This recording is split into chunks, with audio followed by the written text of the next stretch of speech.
صدق اللہ و صدق رسولہ النبی الکریم ونحن علی ذلک لمن الشاہدین والشاکرین والحمد للہ رب العالمین۔ میرے معزز سامعین، میں نے آپ کے سامنے قرآن کریم کی دو آیات مبارکہ اور احادیث کے مجموعے میں سے ایک حدیث مبارکہ تلاوت کی ہے۔ دعا ہے کہ اللہ رب العزت صحیح اور حق بات کہنے کی توفیق عطا فرمائے، مجھے اور آپ کو سمجھ کر اس پر عمل کرنے کی توفیق عطا فرمائے۔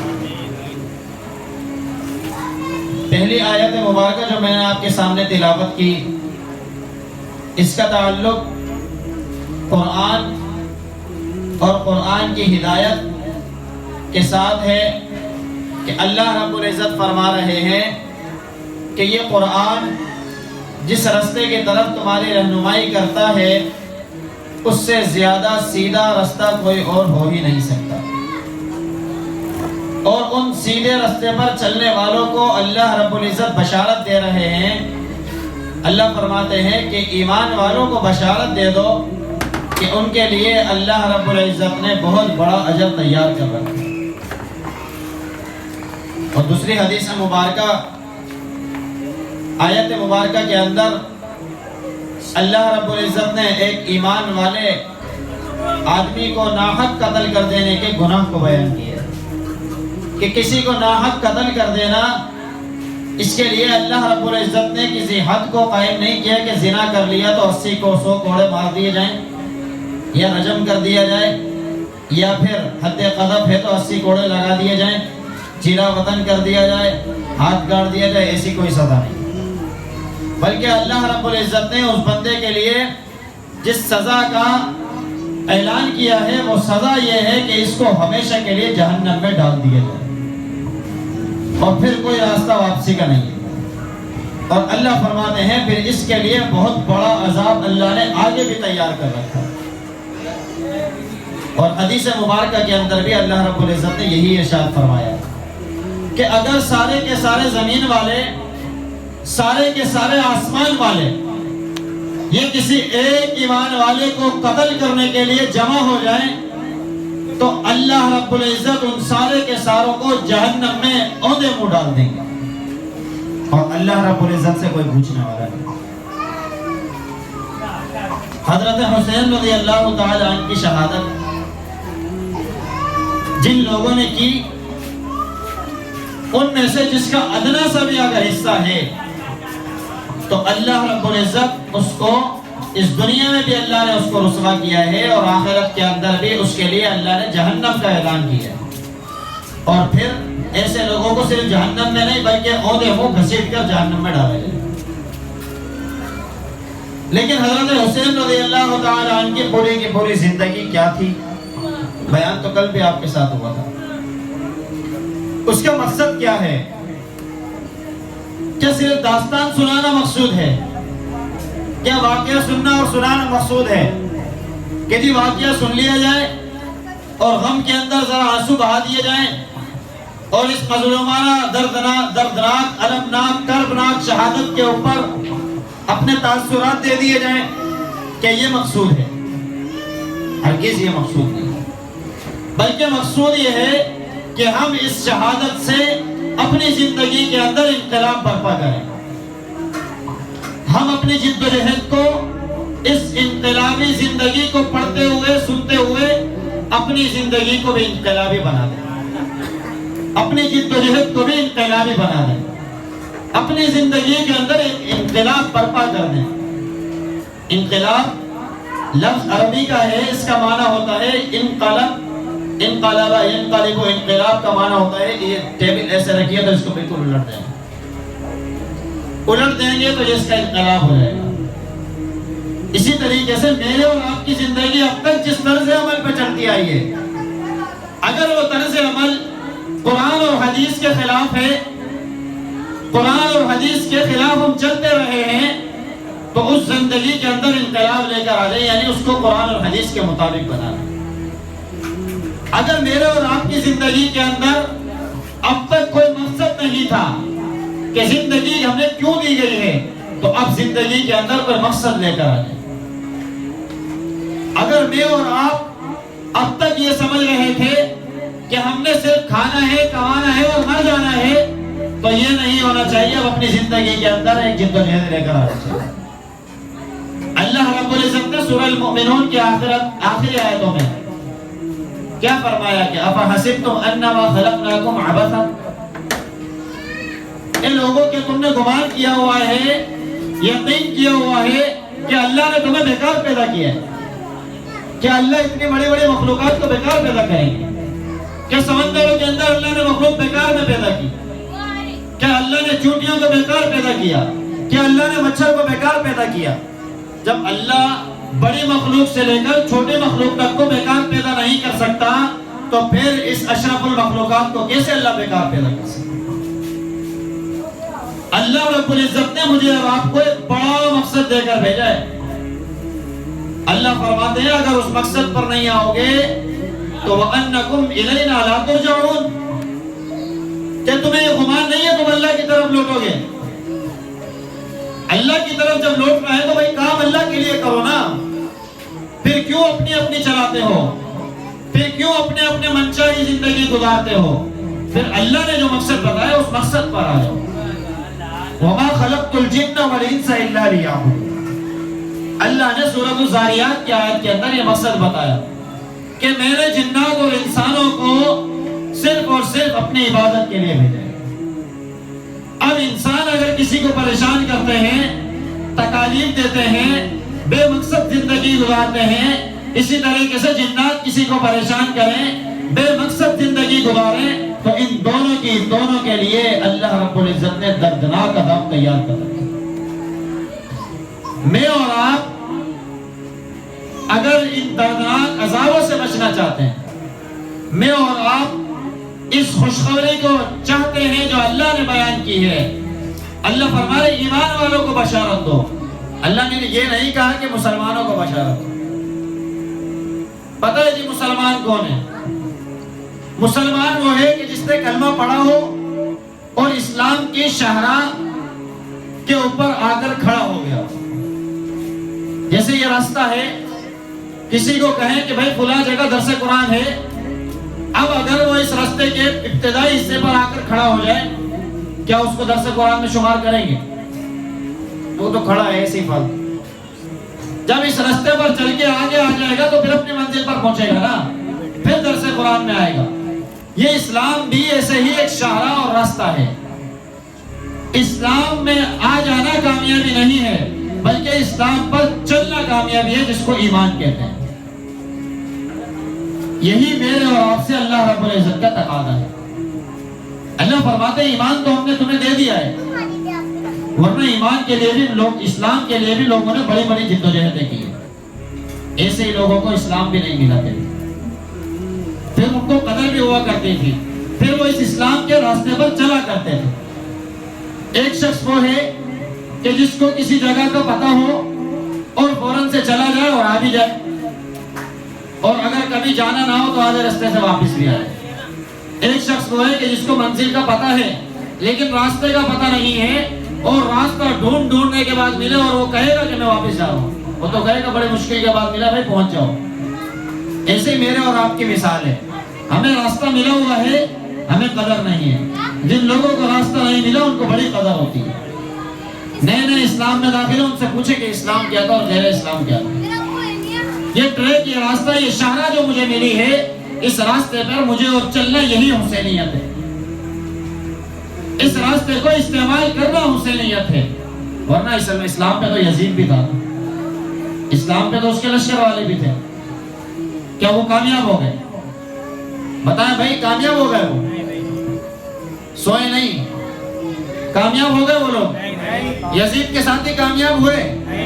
نہیں کامیاب ہوئے. کامیاب کون ہوئے؟ حسین رضی اللہ تعالیٰ عنہ کے ساتھ حسینیت والے کامیاب ہوئے، کیونکہ انہوں نے اسلام کے ٹریک کے اوپر، اسلام کے راستے کے اوپر چل کے اپنے آپ کو کامیاب بنایا. حسین والوں نے اسلام کے ٹریک کو سمجھا کہ بس کھڑے ہونا کامیابی. میرے اور آپ سے یہی تقاضا ہے آج. حضرت حسین رضی اللہ تعالیٰ کی شہادت مجھ سے اور آپ سے یہی تقاضا کرتی ہے کہ ہم صرف اس ٹریک کے اوپر کھڑے ہو کے نعرے نہ لگائیں کہ حسین زندہ باد اور یزید مردہ باد. یہ نعرے کافی نہیں ہیں. نعرے نہ لگائیں کہ غلامی رسول میں موت بھی قبول ہے. بھائی غلامی رسول میں موت سارے قبول کرنے کو تیار ہے, زندگی بھی تو لاؤ نا.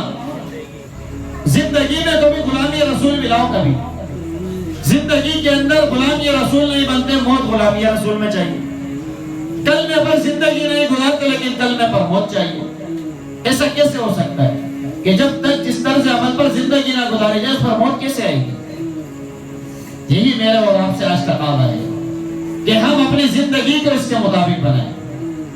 حضرت حسین رضی اللہ تعالیٰ عنہ کو یقین تھا کہ میری موت ہونی ہے, شہادت ہونی ہے. تو اللہ کے نبی نے بشارت دی تھی نا ان کو, تو شہادت کا بتایا تھا. لیکن شہادت کی وجہ سے انہیں اگر پتا ہوتا کہ بھئی اسلام پر جان جاری ہے کافی ہے بس, لیکن نہیں, جد و جہد کی اور مجھے اور آپ کو سبق دیا کہ اسلام کی شاہراہ پر رک کر کھڑے نہیں ہونا بلکہ چلتے رہنا. آج ہمارے حکام بالا سب کرپشن میں ہو جیسے یزید والے تھے, پھر سارے کے سارے حکمران کرپشن میں ہو جیسا کہ وہ سارے تھے, اور پھر ہم لوگوں سے حسینیت کا تقاضا اور ہم لوگ گھروں میں بیٹھ جائیں. یہی آج تقاضا ہے کہ بھائی نکل کھڑے ہو, میدان میں آ جاؤ, ان ظالموں کے خلاف کھڑے ہو جاؤ. یہی حسینیت کا تقاضا ہے, یہی حسینیت ہے. لیکن اگر نہیں کھڑے ہوں گے تو پھر مجھے بتائیں پھر کس لوگوں میں ہمارا شمار ہوگا. اپنے اندر انقلاب برپا نہیں کریں گے تو مجھے بتائیں پھر میں اور آپ کہاں جائیں گے. پھر تو اللہ نے فرمایا ذرا آ کر دیکھو پھر میرے پاس, میں تمہیں بتاتا ہوں کیا کر کے آیا. اللہ نے تو کہا ہے میرے پاس تمہیں آنا ہے, پھر میں بتاؤں گا کہ بیکار کی زندگی کیسے تم نے گزاری. جب اللہ نے ایک مچھر اور مکھی اور پھر اسی طریقے سے چیونٹی اور بڑی بڑی ریل مچھلیوں کو بیکار پیدا نہیں کیا, تو میں اشرف المخلوقات, آپ اشرف المخلوقات, اللہ نے آپ کو کیسے بیکار پیدا کیا. اللہ نے اگر کھلانے پلانے اور کمانے کے لیے پیدا کیا تھا تو یہ مقصد تھوڑی ہے. اللہ نے کھلا پلا تو بنی اسرائیل کو بھی دیا تھا, زمین پر من و سلوہ اتار دیا تھا, آسمان سے ان کا کھانا اترتا تھا, کپڑے میلے نہیں ہوتے تھے, جھاڑتے تھے کپڑے صاف ہو جاتے تھے, چمکدار ہو جاتے تھے. اگر اللہ کو یہی مقصود تھا کھانا کھلانا تو پھر تو اللہ تو ان کو کھلا رہے تھے. پھر اللہ سے ان کو کیا مطلوب؟ اللہ تعالیٰ کس چیز کے طالب تھے ان سے؟ اللہ طالب تھے ان سے کہ میری عبادت کرو, اپنے نبی کی اطاعت کرو. لیکن وہ اپنے نبی کو کہتے تھے انت وربک فقاتلا انا ھاہنا قاعدون, کہ موسیٰ تو جا اپنے بھائی کو ساتھ لے کے جا اور جا کے فرعونیوں کا مقابلہ کر, ہم تو بیٹھ کر انتظار کریں. آج اگر میں اور آپ بھی یہی کہیں کہ جی آپ دین کے ٹھیکیدار ذرا جاؤ مقابلہ کرو, ہم بیٹھ کر انتظار کر رہے ہیں, اگر اسلامی نظام کا نفاذ ہو رہا ہے تو ہمیں بتا دینا, ہو جائیں گے. یہ کہاں کا انصاف ہے؟ یہ تو پھر وعید موجود ہے قرآن کے اندر. جو بنی اسرائیلیوں کے لیے وعید تھی پھر میرے اور آپ کے لیے بھی وہی وعید ہے. جو یزیدیوں کے لیے وعید ہے وہی میرے اور آپ کے لیے وعید ہے. میرے اور آپ کی کامیابی حضرت حسین رضی اللہ تعالیٰ عنہ اور حسینیت میں ہے. میرے اور آپ کے لیے کامیابی حضرت موسیٰ علیہ السلام نے جس طریقے پر لوگوں کو لائے تھے اسی میں. میرے اور آپ کے لیے کامیابی حضرت محمد رسول اللہ صلی اللہ علیہ وسلم کے طریقے میں. میرے اور آپ کے لیے کامیابی نبی علیہ السلام کے صحابہ کے طریقے میں ہے. میرے اور آپ کے لیے کامیابی قرآن و سنت کے طریقے میں, اس کے علاوہ کوئی راستہ نہیں ہے. میرے اور آپ کے پاس یہ قرآن, آج میں نے اس کو چھوٹا سمجھا ہے. آج جب تک امام صاحب بھی اگر دم کرنے کا کہیں 5-10 منٹ پڑھنے کے بعد پھونک نہ مارے تو ہم سمجھتے بیکار میں ٹال دیا اس نے. اگر وہ تھوڑا سا قل اللہ پڑھ کے پھونک دے, سورہ اخلاص پڑھ کے پھونک دے, تو بولیں گے ایسے ٹالا ہے اس نے میرے کو. جبکہ یہ معلوم ہی نہیں ہے کہ قرآن کا تو ایک لفظ بھی پہاڑ برداشت کرنے کو تیار نہیں ہے. قرآن تو کوئی ہلکی کتاب بھی نہیں ہے نا. اللہ تو خود فرماتے ہیں کہ یہ پہاڑوں پر نازل کیا, پہاڑوں نے منع کر دیا, زمین نے انکار کر دیا, آسمان نے انکار کر دیا, اس انسان نے اس بوجھ کو اٹھایا ہے. تو کیا انسان نے یہ چیزیں اٹھائی ہیں کہ ہلکی چیز ہے قرآن؟ قرآن تو بہت عظیم چیز ہے. اس کا ایک لفظ سے لے کے ایک حرف تک شفا ہے. کوئی اگر الف پڑھے, الف لام میم پڑھے, یہ شفا ہے. اسی طریقے سے کوئی الف لام میم سے لے کر والناس تک پڑھے اور اس سے راہ راست نہ لے, پھر کوئی فائدہ بھی نہیں. اور اگر ہدایت دینے پر آئے تو سورہ طٰہٰ کا جز پڑھ کے تلاوت کر کے اسلام لے آئے, وہ حضرت عمر بن جاتا ہے. کامیابی یہی ہے کہ قرآن یہ درس انقلاب ہے, اس کو اپنی زندگیوں میں نافذ کیا جائے. قرآن کو سمجھا جائے، قرآن کے پیغام کو اپنے دل اور دماغ میں جگہ دی جائے، اس کو حق اور سچ تسلیم کیا جائے، تبھی تو یہ قرآن میرے اور آپ کی زندگی میں انقلاب برپا کرے۔ اس قرآن کو آج میں نے ٹانکوں میں سجانے کے لیے رکھا ہے، آنکھوں سے لگانے کے لیے رکھا ہے، بیٹی گھر سے رخصت ہو اس کو سر کے اوپر اٹھانے کے لیے رکھا ہے، ہدف برداری کے لیے رکھا ہے، نہیں رکھا تو صرف اپنی زندگی میں انقلاب برپا کرنے کے لیے نہیں رکھا۔ سبحان اللہ۔ جبکہ کامیابی جو آئے گی وہ اس کو اپنانے سے آئے گی، اس کے نظام کو سمجھنے سے آئے گی۔ حضرت حسین رضی اللہ تعالیٰ عنہ نے اس در سے انقلاب کو سمجھا تھا، جبھی تو اپنی زندگی میں انقلاب برپا کیا۔ یزید نے نہیں سمجھا تھا، جبھی تو ناکام ہوا۔ آج میں اور آپ چاہتے ہیں کامیاب ہو جائیں تو قرآن کے انقلاب کو سمجھیں، قرآن کے نظام کو سمجھیں، قرآن کے پیغام کو سمجھیں۔ آج ہم قرآن کے پیغام کو نہیں سمجھتے۔ آپ کو معلوم ہے نا، یہ عید کے روز قرآن کریم کے خلاف گستاخی کی گئی، پھر اسی شخص نے دوبارہ منظور کروا لینے کے بعد، اپروول ملنے کے بعد، وہی سرکاری ڈھانچے کے ماتحت رہ کر دوبارہ گستاخی کی۔ اب اس نے اعلان کیا ہے کہ میں دوبارہ بھی گستاخی کروں گا۔ جب ہم جیسے لوگ جو صرف اور صرف گھروں میں بیٹھ کر اسلام کے نعرے لگائیں اور یا رسول اللہ کے نعرے لگائیں اور غلام یا رسول میں موت بھی قبول کے نعرے لگائیں، قرآن کی حرمت پر مر مٹنے کے لیے قربان ہونے کے نعرے لگائیں، صرف گھروں میں بیٹھے رہیں تو پھر یہ گستاخی تو بڑھتی رہیں گی۔ کیوں گستاخیاں ہوتی ہیں؟ ذرا کبھی سوچا؟ اس کو گستاخی کرنے سے کیا ملا؟ کیا اس کے محل بن گئے؟ کچھ بھی نہیں ملا۔ لیکن اس کے پیچھے ایک سازش ہے۔ وہ سازش یہ ہے کہ اس قرآن کی ایک آیت پڑھ کے، ایک حرف پڑھ کے حضرت عمر رضی اللہ عنہ بن گئے۔ اس قرآن کو سن کر، دو آیتیں سن کر عثمان غنی بن گئے۔ اسی قرآن کو سن کر صحابہ ایمان لے کر جوک در جوک اسلام میں داخل ہو۔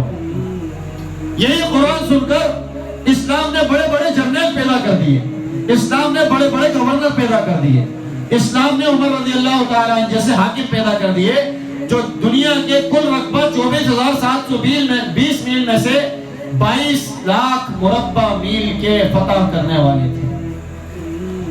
آدھی دنیا سے زیادہ پہ قرآن، کس کو سمجھ کر؟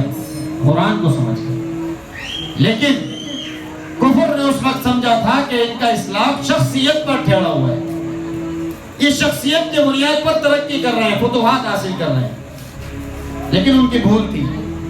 حضرت عمر رضی اللہ تعالیٰ عنہ کو شہید کیا یکم محرم الحرام، پھر حضرت حسین رضی اللہ تعالیٰ عنہ کی شہادت، عثمان غنی رضی اللہ تعالیٰ عنہ کی شہادت، کسی کو بھی نہیں چھوڑا انہوں نے، سب کو شہید کیا۔ سمجھتے یہ تھے کہ اسلام کی طاقت ہے، یہ لوگ طاقت ہے، لیکن اسلام کی اصل طاقت قرآن ہے، کہ اس قرآن کو پڑھ کر آج بھی جرنیل پیدا ہو سکتے ہیں، اس قرآن کو پڑھ کر آج بھی اسلامی گورنر پیدا ہو سکتے ہیں، اس قرآن کو پڑھ کر آج بھی دنیا کے اندر اسلامی نظام قائم کیا جا سکتا ہے۔ پھر انہوں نے اس قرآن کے خلاف گستاخیاں کرنا شروع کی، اس قرآن کے مقام کو گرانے کی کوشش کی، لیکن قرآن کے اندر جو قرآن کا مقام اللہ رب العزت نے دیا، قرآن کو صرف قرآن تو نہیں، قرآن کو صرف کلام نہیں، بلکہ اللہ نے قرآن کو کلام اللہ کا شرف دیا۔ یہ کلام اللہ جو ہے یہ میرے اور آپ کو تبدیل کرنے والی کتاب ہے، یہ انقلاب برپا کرنے والی کتاب ہے، یہ درس انقلاب ہے۔ اس کو صرف آنکھوں سے لگانا، سینے سے لگانا، یہ الگ الگ چیزیں ہیں، لیکن اس کا اصل مقصد جو ہے وہ درس انقلاب ہے کہ اپنی زندگیوں کے اندر انقلاب لے کر۔ جو میں نے آپ کے سامنے آیت مبارکہ تلاوت کی، اللہ نے کہا ہے قرآن جو راستہ بتا رہا ہے وہی سب سے سیدھا راستہ ہے بھائی، اس کے علاوہ کوئی راستہ سیدھا نہیں ہے، سب آپ کو گمراہ کریں گے۔ قرآن کے راستے پر چلو گے تو اللہ نے کہا ان کے لیے بشارت ہے، ان کے لیے بڑا اجر ہے، لیکن اگر قرآن کے راستے کو چھوڑ دیں گے تو پھر ناکامی ہے، خائب و خاسر ہو جائیں گے۔ وہ گستاخی کرنے والے آج قرآن کے مرتبے کو گرانا چاہتے ہیں، لیکن وَتُعِزُّ مَن تَشَاءُ وَتُذِلُّ مَن تَشَاءُ، عزت اور ذلت تو سب اللہ کے ہاتھ میں ہے۔ تولج اللیل، اللہ دن اور رات کو داخل کرتا ہے، اللہ سے کیا مقابلہ کرو گے تم؟ اللہ دن کو رات، رات کو دن میں، بارش کا موسم کبھی بارش کا موسم نہیں ہے، کبھی دھوپ نکال دے، کبھی سورج دکھا دے، کبھی اللہ سورج دکھائے بھی نہیں اور بارشیں برساتا رہے، کبھی اللہ چاند اور تارے دکھائے کبھی نہ دکھائے، کبھی اللہ روشنی لائے کبھی اللہ روشنی نہ لائے، وہ اللہ تو ہر شے پر قادر ہے، وہ اللہ مردہ سے زندہ اور زندہ سے مردہ بنا دے، اللہ قادر ہے۔ تو اللہ رب العزت سے کیا مقابلہ کریں گے؟ وہ چاہتے یہ ہیں کہ ہمیں قرآن کے مقام کو ہمارے نظروں میں گرا، لیکن یہ اسلام کا نظام ہے. اسلام کے لیے اللہ نے کہا ہے لیظہرہ علی الدین کلہ، یہ سارے کے سارے ادیان پر غالب ہو کر رہے گا، چاہے مشرکوں کو کافروں کو کتنا ہی ناگوار گزرے. یہ تو ایک اسپرنگ ہے. اسپرنگ کی کیا ہوتی ہے صفت؟ اس کو آپ دباتے رہیں، جب چھوڑیں گے وہ چل جائے گا. یہ اسلام بھی ایسے ہی ہے. اس کو کبھی کتنا دباتے ہیں، کتنی اس کے خلاف سازشیں کرتے ہیں. سارا کا سارا کفر عمل آیا ہے اسلام کے خلاف. اسلام کے نظام کو دباتے ہیں. وہ امریکہ بیٹھا کہاں ہے، حکمرانی پاکستان میں کرتا ہے. ہمارے پاکستانی حکمران ان کے ماتحت ہیں. لیکن یہ اسلامی نظام ایسی چیز ہے، اس کو آپ جتنا دباؤ، ایک نہ ایک دن آئے گا کہ یہ اسپرنگ کے معنی اچھل کر پوری دنیا میں کامیاب ہو کر رہے گا، پوری دنیا میں پھیل کر رہے گا. جتنے دبانے والے ہوں گے یہ ان کو بھی چیرتا ہوا جائے گا. یہ اسلامی نظام ایسی چیز ہے. میں اور آپ سمجھتے ہیں کہ آج اگر ہمارے پاس کوئی وڈیرا، کوئی جاگیردار اور کوئی بڑے اثر رسوخ والا ہمارے طرف سے سیٹ لڑ رہا ہے، الیکشن لڑ رہا ہے، اس کے ماتحت رہ کر ہم اس کو ووٹ دیتے ہیں. یہ ووٹ آج آپ کے اور میرے پاس جہاد ہے. جہاد کی 3 صورتیں ہیں نا، جہاد بالسیف، تلوار سے جہاد کرنا، جہاد بالقلم، قلم سے جہاد کرنا، اور جہاد باللسان، یہ اپنی زبان سے جہاد کرنا. جہاد بالنفس کہنے ہیں تو یہ اپنے نفس سے جہاد کرنا. تو ہمارے پاس آج جو ووٹ ہے نا، آج جہاد بالسیف میں اس کو تعبیر کر لیں کہ یہ ووٹ میرا جہاد بالسیف ہے. کہ ہم اپنی زبانوں سے بھی لوگوں کو سمجھائیں جہاد بالسیف کریں، جہاد باللسان کریں، اور پھر اپنے نفس کو بھی سمجھائیں جہاد بالنفس بھی کریں. اور جہاں تک لوگوں کو لکھ کر دینے کی نوبت آ جائے تو اپنے قلم کو بھی پیچھے نہ ہٹائیں کہ جہاد بالقلم بھی کریں. اور پھر جب الیکشن کا میدان آ جائے تو جہاد بالسیف، یہ ووٹ کی طاقت کو استعمال کریں. ایسے لوگوں کے حق میں دے جو حق کی بات کرتے ہوں، جو اسلام کی بات کرتے ہوں، جو حسینیت کی بات کرتے ہوں، یزیدیت کی بات نہ کرتے ہوں. یہی پیغام آج محرم مجھے اور آپ کو دے رہا ہے. میرے عزیزوں، میرے اور آپ کے لیے یہی پیغام ہے کہ ہم اسلام کے نظام کو سمجھ لیں. میں مسلمان تو ہوں، میں اسلام کے نظام کو کسی کو نہیں سمجھا سکتا کہ میں کیسا مسلمان ہوں.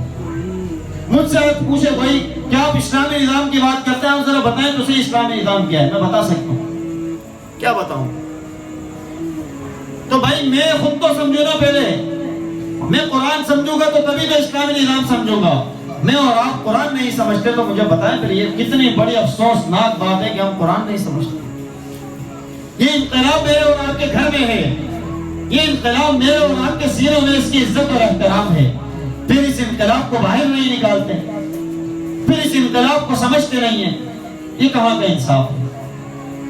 میرے عزیزوں، اس قرآن کو سمجھیں، اس قرآن کے ساتھ سمجھنے کے لیے جدوجہد کریں، اپنے آپ کو اس کے لیے وقف کر دیں، اپنے آپ کو اس کے ساتھ کھپا دیں.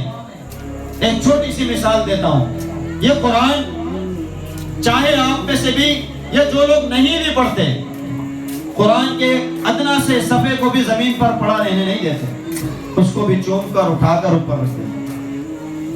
پھر قرآن کے ساتھ ورقے لگے ہیں، ان کی عزت ہے. قرآن کے ساتھ گتا لگا، اس کی عزت. قرآن کے ساتھ کور لگا، اس کی عزت. قرآن کے ساتھ پنی لگ گئی، اس کی عزت. یہی پنی گھر کے دروازے پر لگا، کوئی عزت کرے گا؟ کوئی نہیں. لیکن قرآن کے ساتھ لگاتی عزت بڑھ گئی. یہی پلاسٹک کہیں اور پھینکتے ہیں، آپ کوئی قدر نہیں ہے، لیکن قرآن کے ساتھ لگ جاتی، عزت بن جاتی. یہی ورق کے اوپر آپ کوئی لٹریچر بنا کر کوئی دعوت نامہ چھاپ دیں اور اشتہار بنا دیں، کوئی عزت کرتا ہے؟ کوئی نہیں کرتا، پڑے ہوتے ہیں رستوں میں.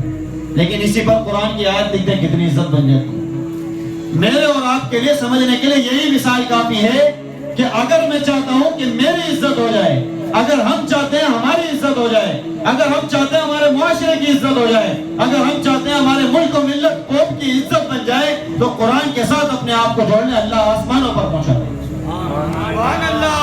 آج میں اور آپ جو ذلیل ہو رہے ہیں، اس کی وجہ یہ ہے کہ ہم نے اپنے آپ کو قرآن سے الگ کر دیا ہے. ہم وہ قرآن کے گتے ہیں جو قرآن کے ساتھ لگتے تو عزت ہوتی، لیکن ہمیں الگ کر دیا ہے. آج میں قرآن سے الگ ہوا بیٹھا ہوں تو پھر میری عزت بھی نہیں، لیکن یہی قرآن کے ساتھ لگ جاتا تو میری عزت بن جاتی. اگر یہی ہم قرآن کے نظام کو دنیا میں پہنچائیں تو پھر حضرت عمر رضی اللہ تعالیٰ عنہ نے جس طریقے سے دنیا کے اندر حکمرانی کی، آج بھی یورپ والے بھی اس قوانین کو مانتے ہیں کہ عمر رضی اللہ تعالیٰ عنہ کے قوانین تھے. عمر رضی اللہ تعالیٰ عنہ نے حکومت کر کے دکھائی تھی. یہی میرے اور آپ کے لیے آج کامیابی ہے کہ ہم اس اصول کے تحت اپنی زندگی کو بنا لیں. قرآن اور سنت میری زندگی سے کبھی جدا نہ ہو. قرآن اور سنت میری زندگی سے جس لمحے جدا ہو، اللہ کرے میری موت اس دن آئے. قرآن اور سنت کو اپنے ساتھ چمٹا لیں، بلکہ خود اس کے ساتھ چمٹ جائیں، تبھی میرے اور آپ کی کامیابی ہوگی. حضرت حسین رضی اللہ تعالیٰ عنہ کے قربانی کا یہی مقصد تھا. دعا ہے کہ اللہ رب العزت خود مجھے بھی ان باتوں کو سمجھ کر ان پر عمل کرنے کی توفیق عطا فرمائے. آپ تمام میں سے ہر ایک کو اس باتوں کو سمجھ کر ان پر عمل کرنے کی توفیق عطا فرما دے. وآخر دعوانا ان الحمدللہ رب العالمین.